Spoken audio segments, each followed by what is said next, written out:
Guys, hello. Misha and I had sleepless night because of what? Because of Russia and drone flying around my house and in the city center of Kyiv. And you know what? I actually can start and doing like video every day about the drones attack on my country because it's like constantly every day happened the attack from Russia.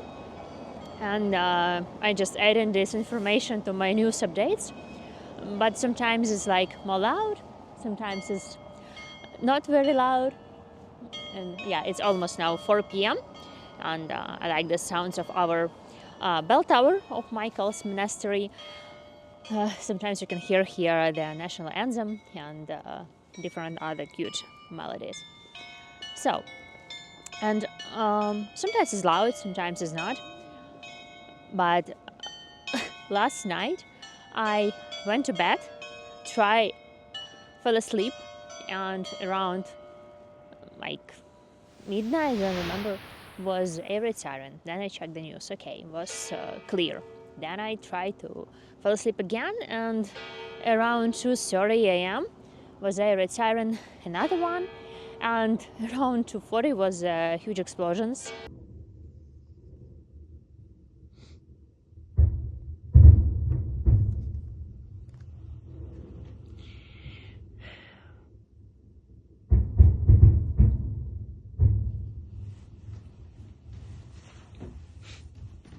And I heard like the drone was just barely like driving, flying, I don't know, around my home.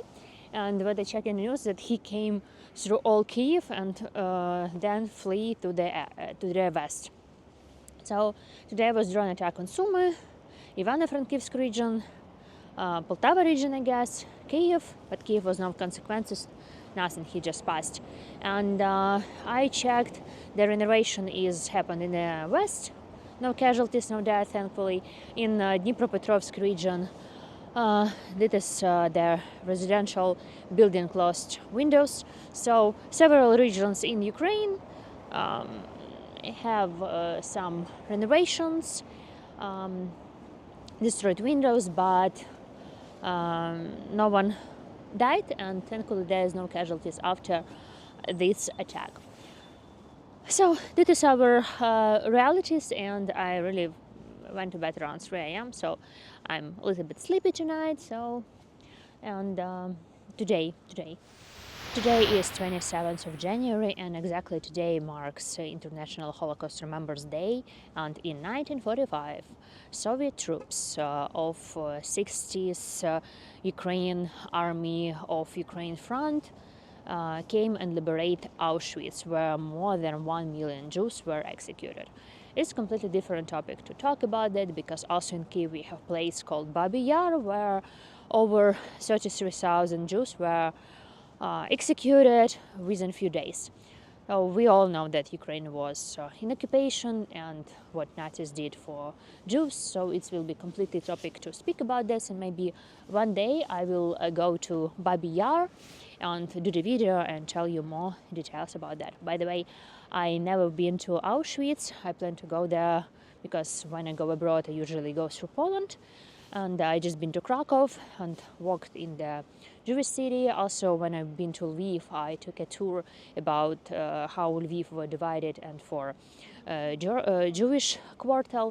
So like it's a lot of history about this topic. Maybe I do the video one day and share what I know and show you some area in Kyiv and visit the concentration camp. In 2020, I guess, just before the lockdown, I was in Germany and I came to the Dachau concentration camp, and I remember the entrance and call like Arbeit macht frei, like the work make you free.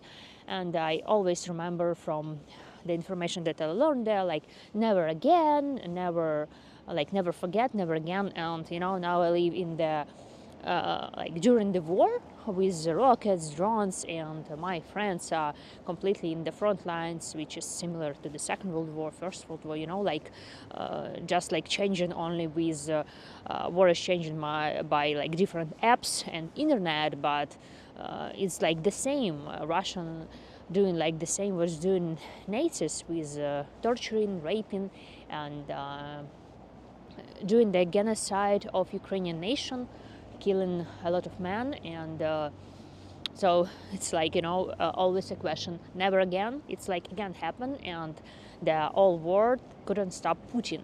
And this is also what I'm going to talk in this video, that yesterday and Sunday I see, like, I cannot see the exactly like proof information, but many foreign medias post the plan and speak about 100 days of Trump's plan to end war in Ukraine. So I want to discuss that. And what else? Some news about the front lines. We have a huge front in the east and also in the south. I add in the deep state, which show you exactly activities in the front lines, and we know that in 2024 Russia captured 6 times more Ukrainian land in 2023, and in some locations, like, we have front lines, in some like areas we keep the front, like nothing much changed, but the area around Pokrovsk, we see how Russian troops came in closer to Dnipro regions. And yesterday I see the deep state maps that Velika Novosilka is almost captured by Russian troops, which is actually like strategic also object, because we all expected this. But the people in Dnipro region and Zaporizhia region are thinking where Russian is coming next, because or they are collecting all the power and going to Dnipro region. So it's a question for civilians where to go and so on, or they collecting power and going to Zaporizhia region. So I guess this will be solved nearest time. I know we build different like fortifications there, like to stop them, but it's all like we don't know what's happened. So nearest day we know where will be activation in the front lines, which area, Dnipro or Zaporizhia. And of course it's very important road there from Zaporizhia that is going from Zaporizhia to the east, with supply our army with everything, with this way. So where they go, we don't know, and we will see this soon. There is some news from the front lines, and they still around Pokrovsk.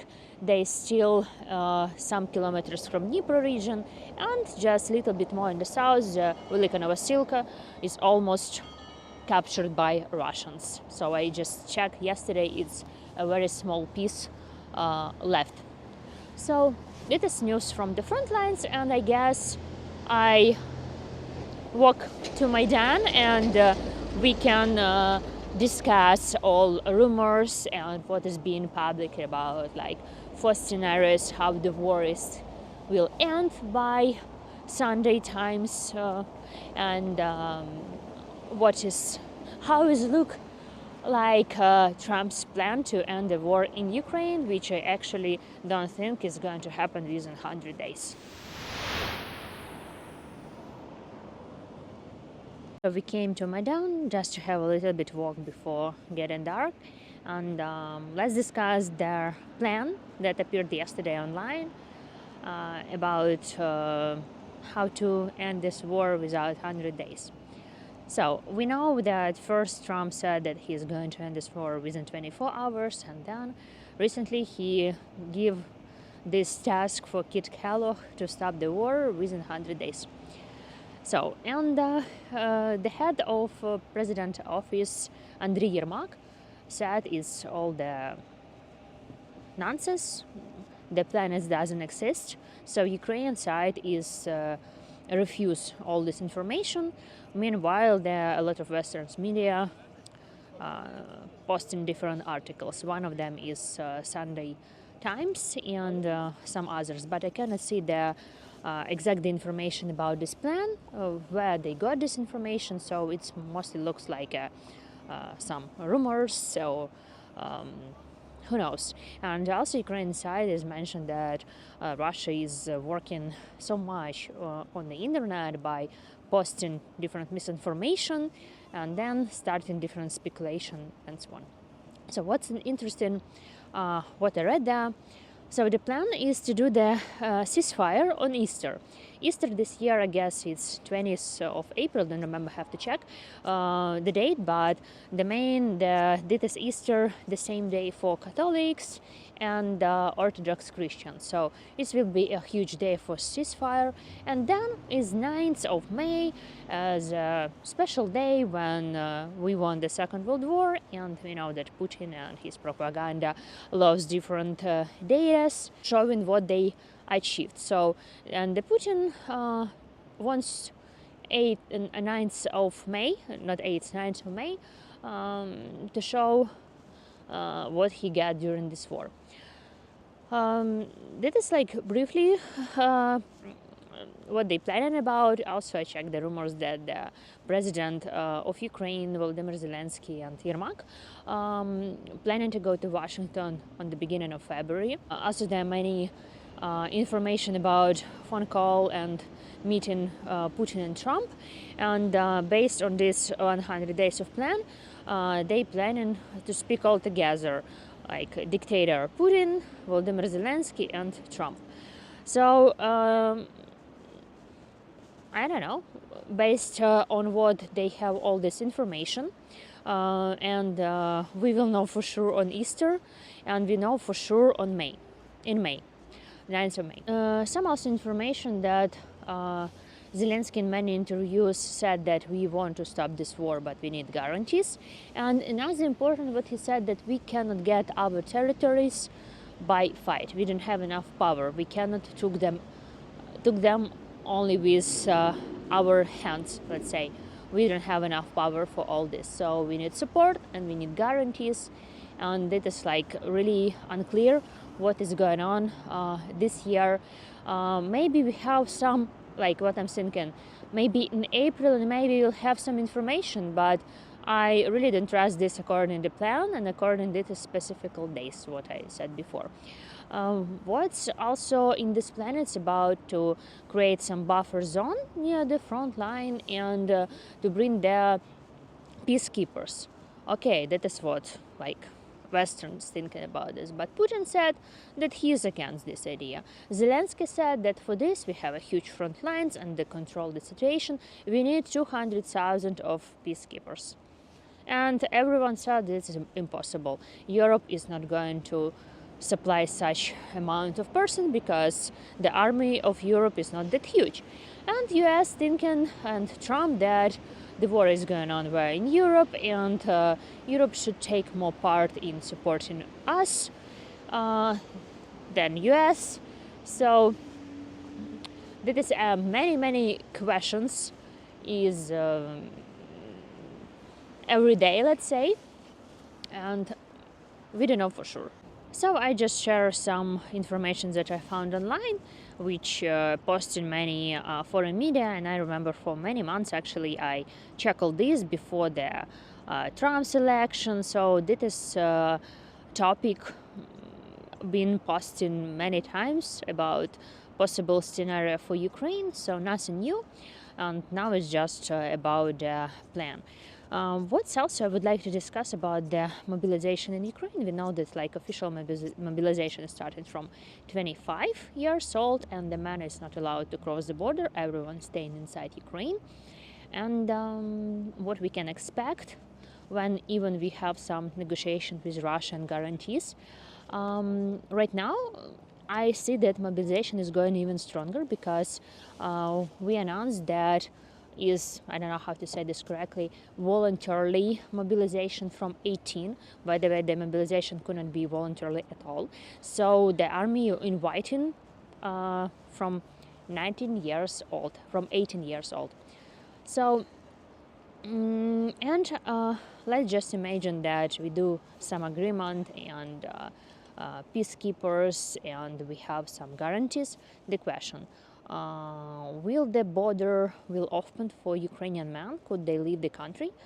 No one's sure because maybe we will be continue for another invasion of Russia, because even if you have some stop and frozen conflict, frozen war with peacekeepers and guarantees, who knows, maybe like couple days, years, I don't know, months, Russia is invaded us again, and we need the army to be ready.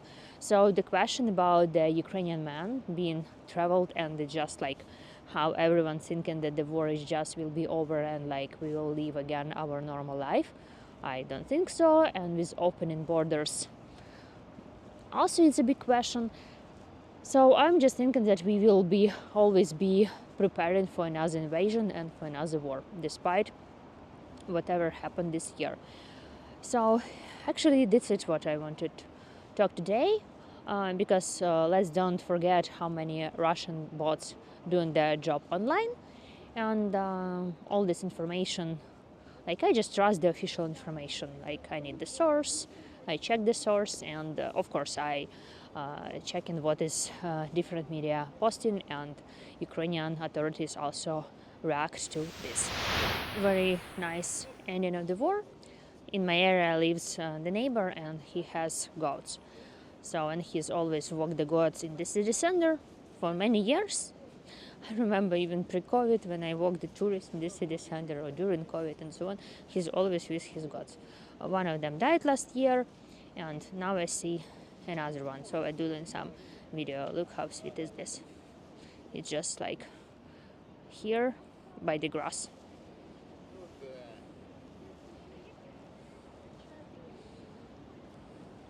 Misha, God, McDonald's, Maidan, center of Kyiv. It's fine, you know, nothing special.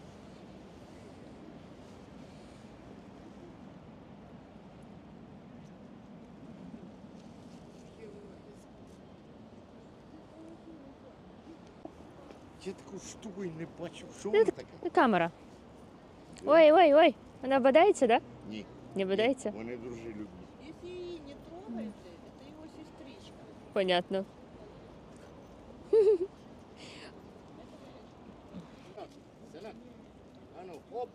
You know, like people sometimes react like nothing really strange happened. Like everything is like fine.